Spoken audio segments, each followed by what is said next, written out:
Футбольный турнир, организованный отделом молодежи и спорта администрации Ачимчирского района и молодежным центром Гуенас при финансовой поддержке компании «Амобайл», уже стал традиционным и проводится в 5-й раз. В этом году в нем приняли участие 40 команд из всей страны, а это более 200 футболистов из Ачимчирского района, Гудауты, Гагры, Пицунды, Агудзеры и Сухума. Турнир поистине стал праздником не только для жителей, но и для города Ачимчира в целом.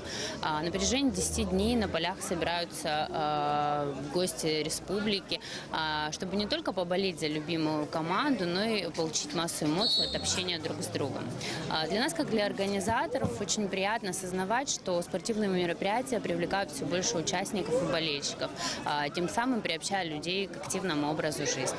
Турнир длился 2 недели на 3 мини-полях города. Матч посетили большое количество зрителей. Поддержать свою команду приезжали болельщики из других районов республики. Молодежный центр Гуенас со всей ответственностью подошел к организации турнира. И с каждым годом количество желающих принять в нем участие увеличивается. Начинали мы с 32, сегодня у нас 40 команд.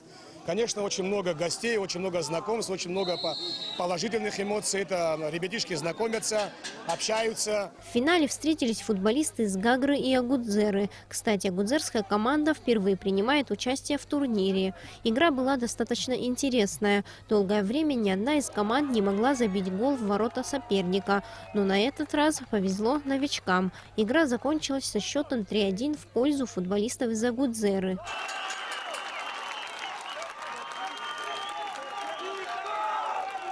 Юбилейный турнир, посвященный памяти погибших в Отечественной войне народа Абхазии, завершился вручением грамот и денежных призов. В итоге первое место и денежный приз в размере 100 тысяч рублей получила команда из Агудзеры. Второго места и денежного вознаграждения 60 тысяч была удостоена команда города Гагры. И, наконец, на 3-м месте футболисты из Гудауты. Игрокам этой команды также был вручен кубок и 30 тысяч рублей. Сария Смыр, Анатолий Малания, Абхазское телевидение.